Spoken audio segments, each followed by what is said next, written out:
ان اللہ وملائکتہ یصلون علی النبی یا ایہا الذین آمنوا صلوا علیہ وسلموا تسلیما اللہم صل علی سیدنا مولانا محمد عدد ما فی علم اللہ صلاة دائمة بدوام ملک اللہ صلاة و سلاما علیک یا سیدی یا رسول اللہ صلی اللہ تعالی علیہ وسلم۔ سہ نشین پر جلوار فروز مہمان عالم دین، آج کے اس ایک روزہ سنی تربیتی اجتماع کے مہمان خصوصی حضرت علامہ مولانا خالد رضوی صاحب، رکن شورا سنی دعوت اسلامی ممبئی، اور نوجوان مبلغین سنی دعوت اسلامی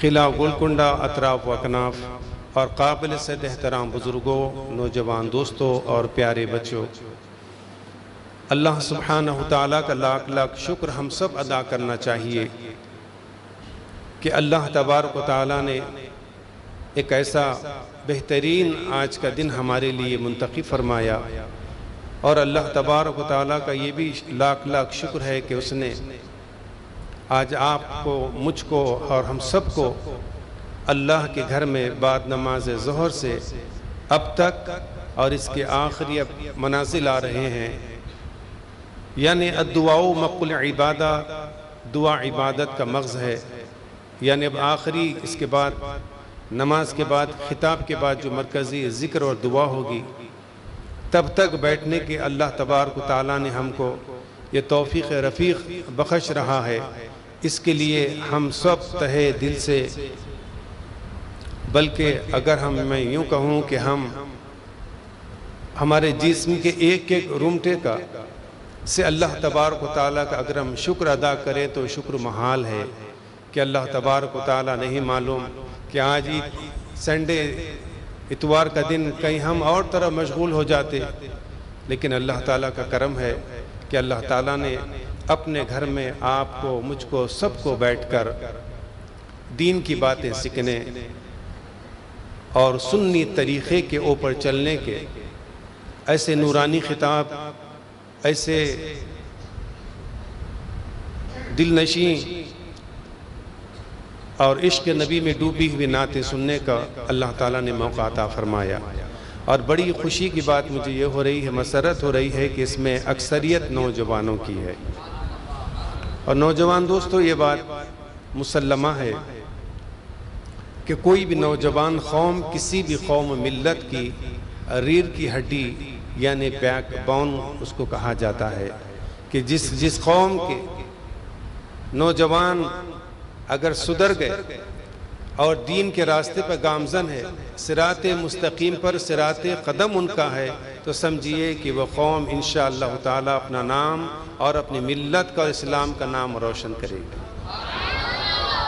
یہ بڑی خوشی کی بات ہے کہ آپ حضرات بہت دیر سے تشریف فرما ہیں ایک دن اجتماع میں، اور یاد رکھیے کہ قرآن مجید میں اللہ سبحانہ وتعالی ارشاد فرماتا ہے، سورہ ملک میں اللہ تعالیٰ ارشاد فرمایا کہ الذی خلق الموت والحیات لیبلوکم ایکم احسن عملا، کہ اللہ تبارک و تعالیٰ کے ارشاد مبارک ہے کہ ہم نے موت اور حیات دو چیز کو پیدا کیا، اور اللہ تعالیٰ فرماتے ہیں کہ ایکم احسن عملا، اور ہم دیکھتے ہیں کہ آپ لوگوں میں کون ہے جو کہ بہترین عمل کرتے ہیں۔ تو آج ایک بہترین عمل کا ایک مشاہدہ ہے، ایک بہترین عمل کا ایک عملی مظاہرہ ہے کہ یہاں پر آپ اور ہم سب مل کر ایک نیت، ایک خیال اور ایک مقصد کے تحت یہاں پر جمع ہوئے۔ وہ مقصد یہ ہے کہ سنت نبوی صلی اللہ علیہ وسلم کی ترویج و اشاعت، اس کو سیکھیں اور سکھائیں، اس کو آگے بڑھائیں۔ یہ بہت اعلیٰ مقصد ہے، اور میں قلب کی گہرائیوں سے علماء کرام جو ممبئی سے تشریف فرما ہے، جو ممبئی سے تشریف لائے، اپنی گوناگوں مصروفیت کے باوجود طویل سفر کو طے کرتے ہوئے آپ کے ہمارے بیچ تشریف لائے، ان کا ہم سب اپنی دل کی گہرائیوں سے ان کے حق میں دعا گو ہونا چاہیے کہ باری تعالیٰ ان کی خدمات کو اپنی بارگاہ میں شرف قبولیت عطا فرما، کیونکہ یہی حضرات ہے کہ ان کو کسی چیز کا لینا دینا نہیں، ان کا مقصد یہ ہے کہ حضور علیہ الصلوۃ والسلام کی سنت عام ہو اور نوجوان اس سنتوں کے عامل بن جائیں، اور نوجوان اپنی زندگی میں ایک سال انقلاب برپا کریں۔ ابتدا میں نے قرآن مجید کے دوسرے پارے کی ایک آیت کریمہ کی تلاوت کا شرف حاصل کیا، اور میں آپ حضرات کے سامنے بیچ رہوں گا، اس وجہ سے کہ آپ اکثر نوجوان بچے ہر جمعہ مجھے سنتے ہیں اور میں سنانے کی سعادت حاصل کرتا ہوں۔ میں خود بھی چاہتا ہوں کہ آج ہمارے آنے والے مہمان علماء کرام سے سنوں اور ان سے کچھ استفادہ حاصل کریں۔ تو ہمارے بیچ نگران سنی دعوت اسلامی تلنگانہ و آندھرا کے صدر نشین و سرپرست مولانا حافظ قاری محمد حسان فاروقی صاحب قبلہ دامت برکاتہم العالیہ ہمارے بیچ تشریف لا چکے ہیں۔ میں کچھ دیر آپ حضرات کے سامنے دو تین اہم باتیں، دو تین گزارشات رکھ کر میں رخصت ہو جاتا ہوں، لیکن میں نوجوانوں سے خواہش کروں گا کہ وہ ہمتاً توجہ ہو کر اور بالکل خالصتاً اللہ کی محبت میں اور حضور علیہ الصلوۃ والسلام کی محبت میں ہمتاً متوجہ ہو کر سماعت کریں۔ قرآن مجید کی میں نے وہ آیت کریمہ کی تلاوت کا شرف حاصل کیا کہ اللہ تعالیٰ ارشاد فرمائے کہ یا ایھا الذین آمنوا کتب علیکم الصیام کما کتب علی الذین من قبلکم لعلکم تتقون۔ اے ایمان والو، تم پر روزے فرض کیے گئے جس طرح پہلی امتوں پر روزے فرض کیے گئے۔ اب اللہ سبحانہ وتعالی ارشاد آگے فرما رہے ہیں کہ روزے فرض کرنے کا مقصد کیا ہے۔ یہ ایک مہینے کے روزے یا 29 دن کے روزے جو بھی ہوں گے، لیکن یہ فرض کرنے کا مقصد اللہ سبحانہ وتعالی ارشاد فرما رہے ہیں۔ آیت کریمہ کا آخری جزء، آخری ٹکڑا ہے، ارشاد باری تعالیٰ ہو رہا ہے کہ لعلکم تتقون، کہ ہم آپ کو متقی بنانا چاہتے ہیں تاکہ آپ لوگ متقی بن جائیں۔ اور متقی اس کو کہتے ہیں کہ تقوی والے کو کہتے ہیں۔ اور تقوی کیا چیز ہے؟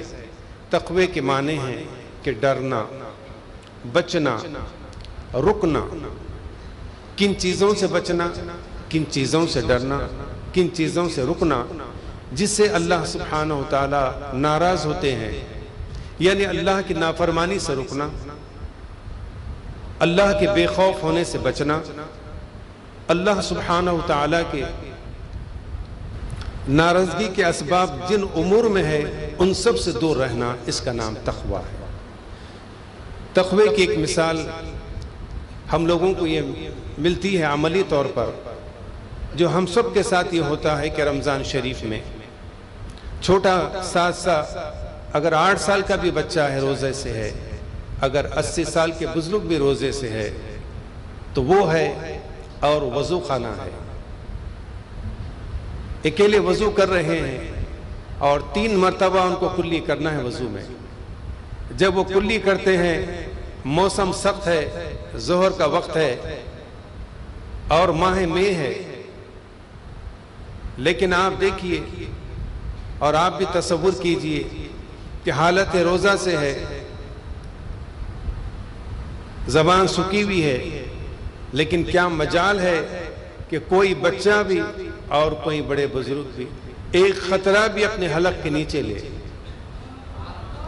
کیونکہ اس کو یہ خیال ہوتا ہے ہمیشہ وضو خانے میں میں ہوں اور میرے علاوہ کوئی نہیں، لیکن اس کا ایمان کا یہ حال ہوتا ہے یہاں کوئی تو نہیں دیکھ رہا لیکن میرا رب مجھے دیکھ رہا۔ یہ ہے تصور تقوی، یہ تصور ہے تقوی کا۔ وہاں کوئی نہیں ہے، آپ اگر بازو میں اگر کوئی ہے تو آپ کو نہیں پہچان، آپ کو محسوس نہیں کر سکیں گا کہ آپ چند خطرات اپنے حلق میں لیے، کہ کسی کو نہیں معلوم ہوگا۔ لیکن یہ تقوی اس کو کہا گیا کہ اس کی مثال ہے کہ آپ اکیلے میں ہو، خلوت میں ہو یا جلوت میں ہو، ہزاروں میں ہو یا اکیلے ہو، لیکن آپ ایک خطرہ کیا مجال اپنے حلق سے نیچے اتارے۔ میں ہماری انتظامی کمیٹی کی جانب سے اور خود میں اپنی جانب سے حضرت مولانا حسان فاروقی صاحب، نعرہ رسالت، علماء اہل سنت،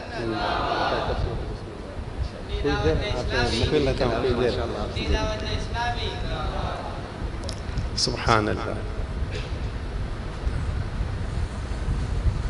تو میں عرض کر رہا تھا کہ یہ ہے تقوی کی ایک جھلک کہ تقوی کسے کہتے نوجوان دوستو.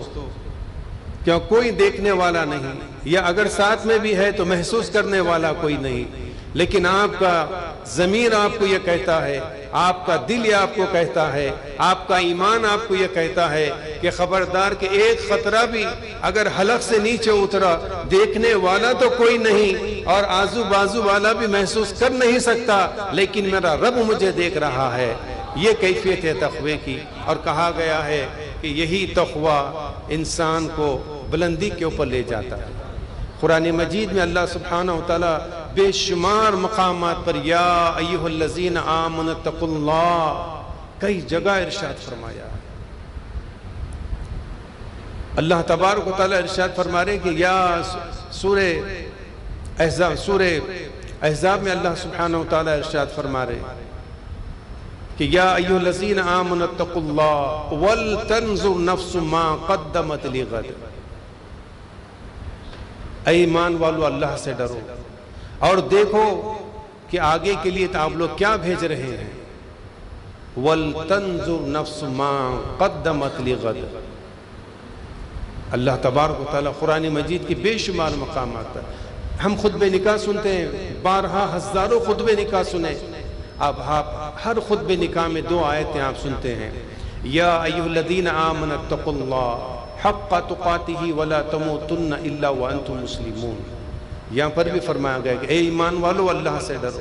خوشی کا موقع ہے، شادی کا موقع ہے، خطبہ نکاح کا موقع ہے، لیکن اللہ تعالیٰ اپنے ایمان والے بندوں سے ہم کلام ہو رہا ہے، ان کو متوجہ فرما رہا ہے کہ ایمان والو اللہ سے ڈرو. پھر اس کی بعد کی آیت آخری آیت پھر خطبہ نکاح میں پڑھی جاتی ہے یا ایھا الذین آمنوا اتقوا اللہ وقولوا قولا سدیدا. پھر یہاں پر بھی ایمان والو اللہ سے ڈرو. اللہ سے ڈرنے والے متقی ہوتے ہیں. اور فرمایا گیا کہ رمضان اس لیے ہم لے کر آ رہے ہیں، رمضان کے روزے آپ پر اس لیے فرض کیے گئے تاکہ آپ متقی بن جائیں. اور متقیوں کا مقام اللہ تبارک و تعالیٰ فرماتے ہیں کہ متقیوں کا مقام یہ ہے کہ ان کا مقام جنت ہے. اور اللہ تبارک و تعالیٰ کی رضا اللہ کے خوف میں چھپی ہوئی ہے. جو اللہ کا بندہ اکیلے میں ہزاروں میں ہر وقت اللہ سے خوف طاری اس پہ رہتا ہے، ہر برے کام سے ڈرتا ہے، کسی کو تکلیف پہنچانے سے ڈرتا ہے، تو اللہ تبارک و تعالیٰ ان کو اپنا دوست بناتے ہیں. اللہ سے دوست بننے کے لیے متقی کا ہونا ضروری ہے. فرمایا گیا کہ اسلام کے 5 ستون ہیں. اسلام 5 پلر کے اوپر ہے. پہلا توحید ہے، شہادت دینا اللہ کی وحدانیت کا. دوسرا نماز، تیسرا روزہ، چوتھا حج، 5واں زکوٰۃ. ان میں جس طرح ہم نماز کی پابندی کرتے ہیں فرمایا گیا کہ روزے بھی اسی طرح فرض ہے. ہر عاقل پر، ہر بالغ پر، ہر صحت مند پر روزے فرض ہے. حضور سید عالم صلی اللہ وبارک وسلم رمضان شریف کی آمد کے لیے آپ رجب سے تیاری فرماتے ہیں اور دعا فرماتے کہ باری تعالیٰ رجب اور شعبان میں ہم کو برکت عطا فرما اور ہم کو جلدی رمضان میں پہنچا دے. آپ منتظر رہتے رمضان کے اور رجب سے ہی آپ روزوں کا آغاز فرماتے اور شعبان میں اکثر آپ روزے رہتے. حدیث پاک میں سرکار مدینہ صلی اللہ علیہ وسلم سے متعلق انس بن مالک رضی اللہ تعالیٰ نے اس حدیث کو روایت کرتے ہیں کہ شعبان کا آخری جمعہ تھا کہ جس طرح آنے والا جمعہ شعبان کا آخری جمعہ ہے. حضور سید عالم صلی اللہ علیہ وسلم نے فرمایا کہ لوگوں کو جمع کرو. پورے مسجد نبوی شریف میں جمع ہے.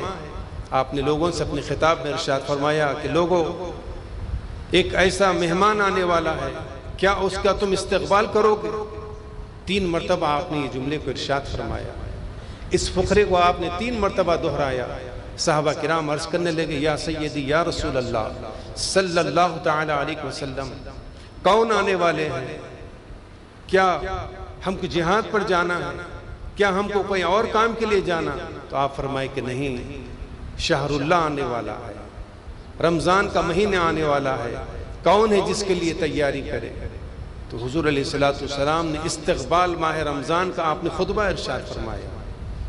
اس کے بعد آپ نے رمضان المبارک کی فضیلت کو بیان فرمایا کہ جن کے دن بھی مبارک اور راتیں بھی نورانی ہوگی، جس کا ایک ایک لمحہ اللہ تبارک و تعالیٰ کے پاس بدقیمتی ہے، اس کی کیفیت یہ ہوگی اس ماہ کی، کوئی بندہ اگر فرض نماز پڑھے گا تو اس کو 70 فرض اس کے نام اعمال میں لکھے جائیں گے، اگر کوئی بندہ نفل اور سنت پڑھتا ہے تو اس کو فرض لکھا جائے گا۔ اس کے بعد ارشاد نبوی صلی اللہ علیہ وسلم ہوا کہ جس نے 1 روپیہ اگر اللہ کی رضا کے لیے فقراء و مساکین میں یا اپنے اہل خاندان میں جو ضرورت مند ہے ان میں 1 روپیہ ہی صحیح اگر اللہ کی رضا کے لیے دیا تو اس کے نام اعمال میں 1700 روپے لکھے جائیں گے۔ اس کی اتنی فضیلت بیان فرمائے کہ ایسا مہینہ آپ پہ سایہ فگن ہونے والا ہے، ایک ایسا مہینہ آپ کو اپنی نورانی چادر میں لینے والا ہے جس کے ہم زیر سایہ ہونے والے ہیں۔ اس کی عظمتوں کو حضور علیہ السلام نے ارشاد فرمایا کہ اس میں ایک رات ایسی رات ہوگی، اس رات کا نام قدر ہے، فرمایا وہ شب قدر ہوگی، وہ رات 1000 مہینوں سے افضل و اعلیٰ ہوگی۔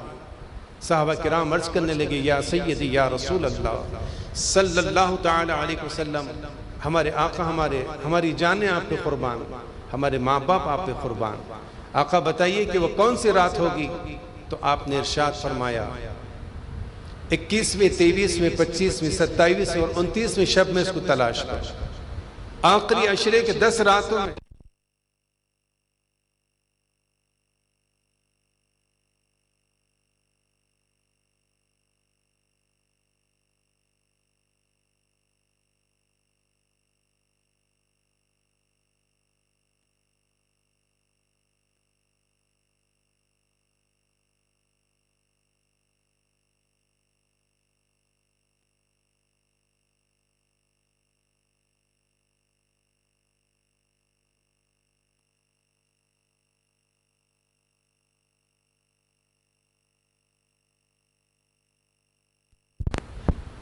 ایک مومن روزے سے رہتا ہے تو اللہ کی رحمت اس کو سایہ فگن کرتی ہے، اللہ کی رحمت اسے گھیر لیتی ہے، اور اللہ کی رحمت میں جب بندہ رہتا ہے پھر اس کے بعد 11واں دن سے 20ویں دن کے درمیان رہتا ہے تو اللہ تبارک و تعالیٰ اس کی مغفرت فرمانا شروع کرتا ہے۔ اس کے بعد جب مغفرت جس کی ہو جاتی ہے، آخری دہے میں جب بندہ آتا ہے اور لو لگا کہ اللہ کی بارگاہ میں سربہ سجود ہوتا ہے، تلاوت قرآن مجید کرتا ہے، ہر لمحہ ہر گھڑی اللہ کی یاد میں گزارتا ہے، خوف و خشیت میں ہر وقت اپنا رہتا ہے، تو ویسے بندے کو اللہ دوزخ سے آزاد فرما دیتا ہے۔ اللہ سبحانہ و تعالیٰ کا کرم ہے کہ اس کا شکر ہے کہ لاکھ لاکھ ہم یہ دعا کرتے ہیں کہ اللہ سے کہ باری تعالیٰ ہم سب کو رمضان الکریم میں پہنچا دے۔ نہیں معلوم زندگی کی شام کب ہو جائے، ہم نہیں کہہ سکتے ہیں کہ ہم ایک امید ہے کہ ہم کو رمضان ملے گا، لیکن ہم کنفرم نہیں کہہ سکتے کہ کب ملے گا۔ حضور سید عالم صلی اللہ تعالی علیہ وسلم سے حدیث پاک مروی ہے، ایک صحابی سے آپ نے دریافت فرمایا کہ تم موت کو کیا سمجھتے ہو؟ تو صحابی نے عرض کی یا رسول اللہ صلی اللہ علیہ وسلم، صبح گھر سے نکلتا ہوں اور شام لوٹنے سے پہلے مجھے یقین نہیں ہوتا ہے کہ میں زندہ لوٹوں گا یا میں فوت ہو جاؤں گا۔ پھر ایک دوسرے صحابی سے پوچھے کہ موت کے متعلق آپ کا تصور کیا ہے؟ وہ صحابی عرض کرنے لگے یا سیدی یا رسول اللہ صلی اللہ تعالی علیہ وسلم، میں 4 رکعت نماز پڑھتا ہوں، اور اس کے بعد مجھے یہ تصور نہیں رہتا کہ 4 رکعت میں ختم کر پاؤں گا یا نہیں، یا مجھے موت آ کر لے کے دبوچ لے گی۔ اس کے بعد حضور سید عالم صلی اللہ علیہ وسلم نے خود ارشاد فرمایا، میرے پاس تصور موت کا یہ ہے لوگوں، اے میرے اصحاب کریم، میرے پاس موت کا یہ تصور ہے کہ میں نماز پڑھتا ہوں، ایک سلام جب پھیرتا ہوں اور دوسرے سلام پھیرنے تک مجھے یقین نہیں رہتا ہے کہ میں زندہ رہوں گا یا فوت ہو جاؤں گا۔ یعنی بتائے حضور سید عالم صلی اللہ علیہ وسلم، موت اس قدر قریب ہے ہمارے، موت اس قدر قریب ہے ہمارے۔ اس لیے اللہ کا میں شکر ادا کر رہا ہوں کہ امید ہے اور ہم بھی دعا کر رہے ہیں کہ بلغنا رمضان، باری تعالیٰ ہم کو رمضان میں پہنچا دیجئے، اور نہیں معلوم اگر رمضان مل بھی گیا، یہ اللہ کا شکر اس کے کرم سے، تو یہ تصور کیجئے نوجوانوں، زندگی کا یہ ہمارا آخری رمضان، پھر نہیں معلوم کہ 1 سال کا عرصہ، 12 مہینے 365 دن کے اتنا طویل عرصہ بیچ میں ہے، نہیں معلوم یا ہم زندہ رہیں گے یا ہمارے لوگوں کی طرح ہم فوت ہو جائیں گے۔ موت کا معاملہ یہ ہے، اس وجہ فرمایا گیا کہ اس رمضان کو آخری تصور کیجئے، اور نہیں معلوم کہ ہم رہیں گے یا پھر فوت ہو جائیں گے۔ رمضان تو آتا رہے گا، رمضان کما کتب علی الذین، پہلے کی امتوں سے آ رہا ہے رمضان، ان پہ بھی روزے فرض تھے کچھ دنوں کے، لیکن حضور علیہ السلام کی امت پر 30 روزے فرض ہوئے، 29 روزے فرض ہوئے چاند کے مطابق۔ اور یہ بتایا گیا کہ رمضان ایک ٹریننگ کا مہینہ ہے، ہر سال یہ مہینہ آتا ہے اور تربیت کر کے جاتا ہے۔ آپ نوجوان دوستوں کے حالت روزہ میں ہم کیسے رہتے ہیں؟ اگر کوئی ہم کو ٹریفک میں دھکا بھی مار دیا تو ہم کو دیکھ کر ہم اس کو خاموشی اختیار کر لیتے ہیں۔ ہم ٹی وی دیکھتے وقت کوئی اگر فحش چیز نظر آئی تو ہم اس کو نظر انداز کرتے ہیں۔ ہم کوشش کرتے ہیں کہ وہ چینل نہ دیکھیں جس پر گانے آتے ہیں، ہم کوشش کرتے ہیں کہ وہ چینل نہ دیکھیں جس پر فلم آتی ہے، ہم کوشش کرتے ہیں کہ وہ چینل نہیں دیکھنا ہے ہم کو جس پر سیریل آ رہا ہے، ہم کوشش کرتے ہیں کہ وہ سیریل نہ دیکھے جس پہ دنیا دار معاملہ ہوتا ہے، ہم کوشش کرتے ہیں کہ وہ چینل دیکھے جس میں علماء کے بیان ہو یا قرآن کی تلاوت ہوتی ہے۔ یہ ٹریننگ ہے ہمارے لیے، یہ صرف رمضان کے لیے نہیں، اور ہم منتظر رہتے ہیں فجر کی اذان کے، اور ہم منتظر رہتے ہیں ظہر کی اذان کے، اور ہم منتظر رہتے ہیں عصر کی اذان کے، اور ہم منتظر ہوتے ہیں مغرب کی، اور عشاء اسی طرح روزانہ ہمارا معمول ہوتا ہے۔ رات کے تیسرے پہر ہم بیدار ہو جاتے ہیں، ایک کم سے کم 2 رکعت نماز ہمارے تہجد کے ہو جائے۔ یہ رمضان میں ہماری کاوش ہوتی ہے، یہ ہماری انفرادی عمل ہوتا ہے۔ آخری تاخراتوں میں ہم دیکھتے ہیں اخبارات میں کہ کون سی مسجد میں شبینہ ہے، کون سی مسجد میں 3 پارے ہیں جو تہجد میں پڑھائے جاتے ہیں۔ یہ ایمانی اسپرٹ کہاں سے آئی؟ یہ رمضان ہے کہ ہمارے پاس ایمانی اسپرٹ پیدا کر رہا ہے۔ اور بتایا گیا کہ رمضان ایک تربیت کا مہینہ ہے، اور یہ تربیت کیسی، کب تک؟ بتایا گیا کہ 1 مہینہ آپ کو ٹریننگ دی جا رہی ہے، 1 سال تک اس پہ آپ کو گامزن رہنا ہے، 1 سال تک آپ کو اس پر قائم رہنا ہے۔ آپ دیکھیے کہ ملٹری میں 1 ہی مرتبہ ٹریننگ دی جاتی ہے، پولیس میں 1 ہی مرتبہ ٹریننگ دی جاتی ہے، دنیا کے اصول بتانے کے لیے 1 مرتبہ ملٹری میں پوری شروع سے آخر تک ان کو ٹریننگ ہوتی ہے۔ اب اس کے بعد اس کی زندگی کا یہ عالم ہو جاتا ہے، جب وہ ریٹائرمنٹ بھی ہو جاتا ہے، اس کا وہ وظیفہ یاب بھی ہو جاتا ہے کوئی فوجی، تو آپ دیکھیے کہ صبح اس کو اٹھنے کا عادت ہو جاتی ہے، اور ٹائم پہ سونے کی عادت ہو جاتی ہے، رات 8 کے بعد وہ جاگتا نہیں، اور ٹائم پہ وہ کھانے کا عادی ہو جاتا ہے، روزانہ کا واکنگ کا عادی ہو جاتا ہے، روزانہ کا ڈسپلن کا عادی ہو جاتا ہے۔ دنیا میں ایک نوکری کے واسطے چند اس کو مہینے ٹریننگ دی گئی، لیکن وہ پوری زندگی اس کے پر گامزن ہے۔ اللہ سبحانہ و تعالی ہم کو 1 مہینے کا جو روزہ، 1 مہینہ جو تربیتی ماہ ہے، ہمارے لیے بتایا گیا کہ ہم کو پوری زندگی اسی طرح گزارنا جس طرح رمضان میں گزارتے ہیں۔ بتایا گیا کہ روزہ ایک مخفی عبادت ہے۔ آپ کے بازو کے صاحب بیٹھے، ان کو نہیں معلوم کہ یہ روزہ سے ہے کہ یہ روزہ سے ہے، تب تک یہ نہ کہیں کہ میں روزہ سے ہوں۔ اگر آپ کو کھجور پیش کیے یا پانی پیش کیے قبل مغرب، آپ یہ کہے کہ معذرت چاہتا ہوں کہ میں روزے سے ہوں، تو تب پتہ چلے گا کہ یہ بندہ روزے سے ہے۔ تو روزہ مخفی عبادت ہے، اور اللہ تبارک و تعالیٰ کو مخفی عبادت سب سے زیادہ پسند ہے۔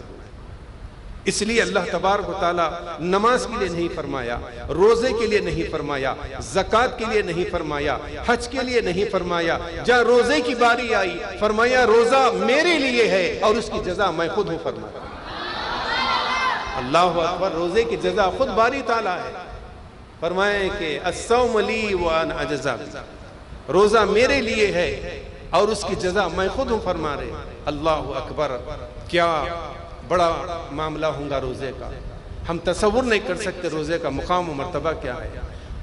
حدیث پاک میں حضور سید عالم صلی اللہ علیہ وسلم کا ارشاد مبارک ہے، کوئی نوجوان ہو، کوئی صحت مند ہو، عاقل و بالغ ہے، جس پہ روزہ فرض ہے، کوئی بیماری نہیں، فریش ہے، لیکن نیند کے عالم میں وہ نیند میں گہرائی میں سو رہا ہے، لوگ اٹھا رہے سحری کے لیے اور کہتا ہے کہ میں نہیں رہنے والا کل کا روزہ۔ اس کے لیے حضور صلی اللہ علیہ وسلم نے تنبیہ فرمائی۔ آپ کے ارشاد مبارک ہے کہ لوگوں کو معلوم نہیں کہ کسی نے ایک عمدن روزہ چھوڑ دیا، وانٹیڈلی کسی نے روزے کو مس کر دیا، ہونا بول کے چھوڑ دیا۔ بتایا گیا کہ اگر زندگی بھر بھی اگر وہ روزہ رہے تو رمضان کے ایک روزے کی فضیلت کے برابر نہیں۔ اس لیے صحابہ کرام کا معمول مبارک تھا، حضور علیہ السلام کے غلاموں کا معمول مبارک تھا۔ اس لیے سرکار نے فرمایا کہ کسی ایک صحابی کی کوئی اتباع کر لے تو وہ جنتی ہے فرمایا۔ حضور علیہ السلام کے چہرے اقدس کو دیکھنے والے ان کا نام صحابہ کرام تھا۔ ان کسی ایک کی زندگی کو ہمارے لیے مشعل راہ، مشعل ہدایت، مشعل نور بنا لے تو مغفرت کا ضامن ہے۔ صحابہ کرام کا یہ عالم تھا، غربت کا عالم تھا۔ وہ لوگ اگر کسی وجہ سے ان کے پاس تو کھانے کو کچھ نہیں ہوتا تھا، کھجور ہوتا تھا، 2 کھجور، ایک کھجور سے سحری کرتے، ایک کھجور سے افطار کرتے۔ لیکن مجال ہے، آپ تاریخ میں دیکھیے کسی صحابی نے روزے کو چھوڑا ہے؟ نہیں، کسی صحابی نے روزے کو نہیں چھوڑا۔ بعض شیطان کے تعلق سے فرمایا گیا ہے کہ ان شیطان للانسان عدو مبین، شیطان انسان کا کھلا دشمن ہے اور یہی ٹائم پہ وار کرتا ہے۔ کب؟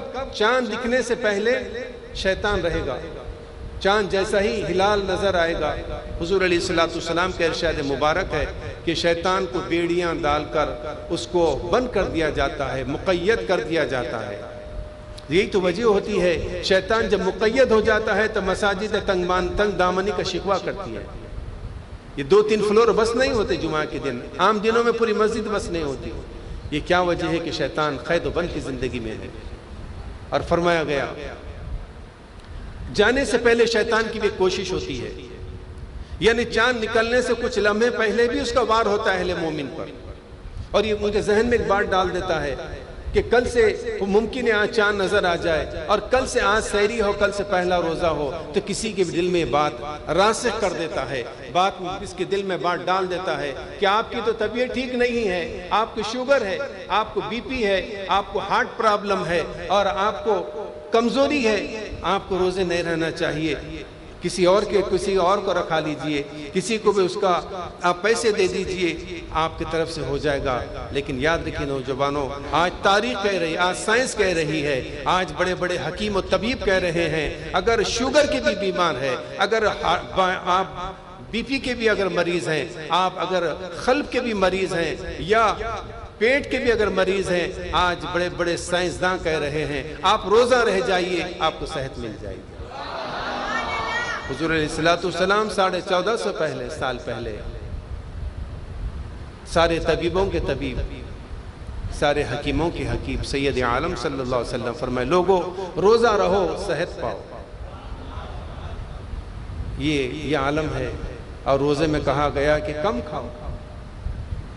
سحری میں سرکار علیہ السلام کی سنت ہے، آپ کم کھاتے ہیں، روزہ افطار بھی احتیاط سے کرتے۔ اس صحابہ نے پوچھا تو آپ نے فرمایا کہ پھر تراویح شیطان پڑھنے نہیں دے گا۔ ہمارا نفس اس قدر 12 مہینے کا عادی ہوتا ہے، 11 مہینے کا عادی ہو جاتا ہے کہ نماز تراویح میں الکسی پیدا ہوتی ہے، اس وجہ سے احتیاط کا حکم دیا گیا ہے۔ ہمارا موسم گرما میں انشاءاللہ ماہ مبارک آ رہا ہے، یہ ساری چیزیں مد نظر رکھیے۔ بس یہی شیطان کا وار ہوگا، شیطان کوشش کرے گا کہ نیند لگ گئی تھی گہری، مجھے نہیں معلوم اٹھائے سے کوئی بھی، اور میں کب کہا کہ میں نے رہنے والا کل کا روزہ، اس کو یاد بھی نہیں ہوتا کہ نیند کی آغوش میں رہتا ہے۔ لیکن یاد رکھو نوجوانوں، اگر آپ صبح بیدار ہوئے اور یہ معلوم ہوا کہ آپ کو اٹھانے پر بھی آپ بیدار نہیں ہوئے، آپ کو جگانے پر بھی آپ بیدار نہیں ہوئے، لیکن جب صبح ہوں گی آپ توکل علی اللہ پہ روزہ رہیے، سارے روزوں سے وہ روزہ آپ کا کامیاب ہوگا۔ صاحب نیت کے اوپر ہے، بہترین نیت کیجئے، آپ خالی نیت کیجئے۔ اللہ کا ایسا عالم ہے، قرآن پاک میں اللہ تعالیٰ فرما رہے ہیں سورہ انفطار میں، یا ایھا الانسان ما غرک بربک الکریم۔ اے انسانوں، کبھی تم غور و فکر کیا کہ تمہارا رب کتنا کریم ہے؟ تم نے خالی نیت کر لی ہے اور اللہ تعالیٰ کل کے روزے کا اجر بھی دے دیا ہے۔ اچھی نیت، اس وجہ سے علماء کرام جب سے فرما رہے تھے، حضرت خالد رضوی صاحب یہی فرما رہے تھے کہ اچھی نیتیں کر لیں۔ حضرت صادق رضوی صاحب نے یہی کہا، ابتدائی خطاب میں انہوں نے یہی تو کہا، یہی تو دعوت دی کہ اچھی نیتیں کرو۔ سنی دعوت اسلامی کا پیغام ہی یہی ہے اور مقصد خیام یہی ہے کہ اچھی نیتیں کرو۔ آپ خالی نیت کیجئے کہ میں اجتماع میں دعا تک رہوں گا، آپ کو دعا میں رہنے کا اجر مل جائے۔ خالی نیت کیجئے، آپ یہاں بیٹھے تک نہیں جب تک، لیکن آپ کو اجر مل گیا۔ آپ نیت کیجئے میں کل فجر پڑھوں گا، آپ کو ابھی آپ کو نیکیاں مل گئی کہ فجر پڑھنے کے بعد تو بے شمار نیکیاں آپ کو، یہ اچھے نیکیاں ہیں۔ اور رمضان المبارک میں نوجوان دوستو، میں زیادہ وقت نہیں لیتا، ہمارے صدر محترم سرپرست اعلیٰ ہمارے ساتھ ہے۔ میں خود بھی متمنی ہوں کہ آپ کی خطاب، آپ کے مواضع حسنہ، آپ کے لطیف نکات کو میں سنوں اور میں اپنے علم میں اضافہ کروں۔ تو میں عرض کر رہا تھا، دو آخری بات میری لاسٹ ہے یہ، میں عرض کر رہا تھا یہ کہ آخری پیغام یہ ہے کہ ہم سب اجمی ہیں، ہم کو عربی نہیں آتی، صرف علماء کرام کو عربی جانتے ہیں، عربی بولتے ہیں، عربی جانتے ہیں، لیکن عام انسان، عام مسلمان عربی نہیں جانتا، کیونکہ ہم اجمی ہیں، ہماری زبان عربی نہیں ہے، اردو ہے۔ قرآن مجید عربی میں نازل ہوا، قرآن پاک عربی میں نازل ہوا، قرآن کا پڑھنا ثواب، قرآن کا دیکھنا ثواب، قرآن کا سننا ثواب، یہ تین بھی عبادت ہے۔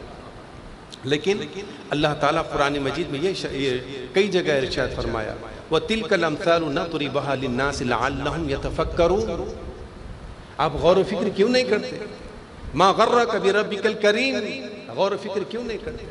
اللہ تعالیٰ غور و فکر، تدبر، تفکر، یہ حکم دیا ہے قرآن، یعنی تفہیم قرآن کا حکم ہے ہمارے لیے۔ قرآن کو سمجھو، بغیر سمجھے کہ نہ پڑھو، قرآن کو سمجھنے کی ضرورت ہے۔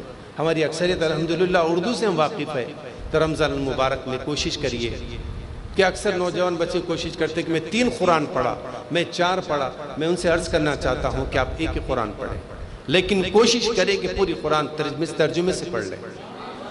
یہ اچھی نیت کر لیں کہ زندگی میں ایک بار کم سے کم قرآن کو ترجمے سے پڑھوں گا، تاکہ معلوم ہو کہ ہمارا خالق، ہمارا مالک رب ذوالجلال ہم سے کیا کہہ رہا ہے اپنی مقدس کلام میں، کیا فرما رہا ہے اللہ تعالیٰ۔ کوشش کریے قرآن کو صاف کیجئے اور قرآن کو تجوید سے پڑھنے کی کوشش کریے۔ تجوید کا پڑھنا فرض عین ہے، قرآن کو بغیر تجوید کے پڑھیں گے تو اس کے معنی بدل جاتے ہیں، معنی بدل جانے سے اس کا مفہوم بدل جاتا ہے، معاملہ بدل جاتا ہے اور ہم کو سمجھ میں نہیں آتا۔ آپ دیکھیے کہ اگر ہم دنیا میں کسی جاب حاصل کرنا ہے، ہائی ٹیک میں جاب حاصل کرنا ہے، یہ دنیا کی بڑی کمپنی میں جاب حاصل کرنا ہے، تو آپ کا انٹرویو انگلش میں ہوگا۔ تو ہر کس و ناکس انگلش میں انٹرویو نہیں دیتا تب تک کہ اس کے گرامر نہ پڑھے، اس کے گرامر پر دسترس حاصل نہ کرے، پوری فلوئنٹ میں، پوری صاف انداز میں انگریزی میں اس کو مہارت نہ آ جائے، وہ انٹرویو کامیاب نہیں ہوتا۔ تو دنیا کے حصول کے لیے، ایک آپ کو جاب کے حصول کے لیے، ایک سیٹ کے حصول کے لیے ہم کو ایک زبان کو سیکھنا، اس کے گرامر کے اوپر، اس کے قواعد و ضوابط پر ہم کوشش کرتے ہیں اس کے صحیح طور پر اس کو ادا کریں، تو اس کا تلفظ صحیح ہو، اور ہمارے داخلے کے لیے ہماری سیٹ ہوگی جنت میں۔ ہم سب کو مرنا ہے اور جنت میں جانا ہے، وہاں کی زبان عربی ہوگی۔ حضور علیہ السلام فرمائیں کہ اہل جنت کی زبان عربی۔ 3 سوال خبر میں ہوں گے، آپ سنتے سب کو یاد ہے، من ربک۔ آج تک کسی عالم نے یہ نہیں کہا، وہ یہ پوچھا جائے گا کہ آپ کا رب کون ہے، اور بلکہ اس کا ترجمہ کی وہ لوگ، یہی سوال ہوگا کہ من ربک۔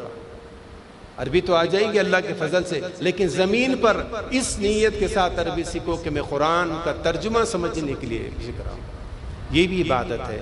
کوشش کریے کہ رمضان کریم میں زیادہ سے زیادہ اعلیٰ حضرت کے ترجمے کو پڑھیے، مختصر، جامع اور بہت ہی عشق و محبت سے بھرا ہے، بہت احتیاط کے ساتھ لکھا گیا، آداب کو ملحوظ رکھا گیا، عشق و محبت کو ملحوظ رکھا گیا، ایسی ایسی نورانی باتیں اس میں اگر آپ پڑھیں گے تو میں آپ سے یہ عرض کرتا ہوں کہ اللہ تعالیٰ آپ کے قلب کے ساتھ آپ کے ایمان کو بھی منور فرما دے۔ یہ چند گزارش تھی، اللہ تعالیٰ اس فقیر کے چند باتوں کو اپنی بارگاہ میں شرف قبولیت عطا فرما۔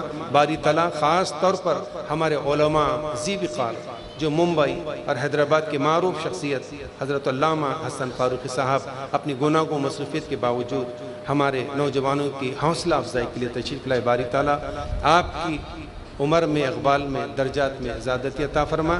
آپ کے والد بزرگوار بھی آخری سانس تک حضرت علامہ الطاف حسین فاروقی صاحب رحمۃ اللہ علیہ پوری زندگی قرآن کی ترویج و اشاعت میں آپ نے گزاری، باری تعالیٰ ان کے خبر کو منور فرما۔ باری تعالیٰ جتنے حاضر ہیں سب کی حاضری قبول فرما، وصلی اللہ علیہ وآلہ آلہ وصحبہ وبارک وسلم، والحمدللہ رب